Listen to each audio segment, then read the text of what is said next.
لقب ہوا ذوالنورین. اور اس لقب کے بارے میں خود مولا کائنات کیا فرماتے ہیں؟ آئیے حضرت علی کے الفاظ سنیں. سب محبت ہے دین کی آپس میں، یہ سب نابکار لوگ بکواسیں کرتے ہیں، ان کی بکواس پہ بالکل دھیان نہیں دینا ہے ہم کو، ہم حدیث کے سمجھنے والے اور پڑھنے والے. مولا کائنات روایت کرتے ہیں، راوی یہ ہے کہ ان نزال ابن صبرہ قال، حضرت نزال بن صبرہ تابعی ہے، وہ کہتے ہیں کہ قلنا لعلی رضی اللہ تعالیٰ عنہ، میں نے حضرت علی سے کہا، پوچھا حضرت مولا کائنات سے، یا امیر المومنین فحدثنا عن عثمان ابن عفان، اے امیر المومنین عثمان ابن عفان کے بارے میں مجھے بتائیے، ان کے بارے میں آپ کی کیا رائے ہے، ان کے بارے میں آپ کیا کہتے ہیں؟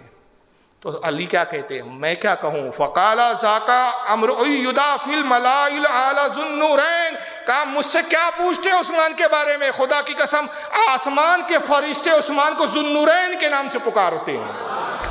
وہاں ان کا نام عثمان مشہور نہیں ہے، بلکہ مشہور کس نام سے ہے؟ وہ ذو النورین، دو نوروں والا. اور وہابی ابھی تک اسی بات میں لڑ رہا ہے، محمد نور ہے کہ بشر ہے؟ ابے جو اولاد نور ہے اور جو اولاد جس کے حصے میں آئے وہ ذو النور ہو جائے تو جو آئے وہ نور، اور جس سے نور نکلا وہ کتنا بڑا نور ہوگا. یہ اب تک بشر کے الجھن میں لگا ہوا ہے، بشر تھے. تو ان وہابیوں سے پوچھو کہ حضور اگر صرف بشر تھے، نور نہ تھے، ہم نور بھی مانتے ہیں بشر بھی مانتے ہیں، اگر صرف بشر تھے نور نہ تھے تو پھر یہ ذو النورین کیا چیز ہے بھائی؟ یہ تو تمہارا باپ بھی مانتا ہے تو کتابوں میں. تو حضرت علی فرماتے ہیں کہ ملأ الاعلیٰ میں یعنی آسمانوں میں جو فرشتے ہیں وہ عثمان کو کیا نام سے پکارتے ہیں؟ ذو النورین، دو نوروں والا. اس حدیث کو امام ابن عساکر لاتے ہیں تاریخ دمشق الکبیر جلد 39 صفحہ 47. امام ابن حجر عسقلانی لکھتے ہیں اس کو الاصابہ فی تمیز الصحابہ جلد 4 صفحہ 378.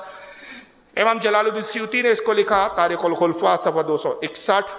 اور حضرت امام ابن حسام الدین المتقین کنز العمال جلد 13 صفحہ 232 حدیث نمبر 36698.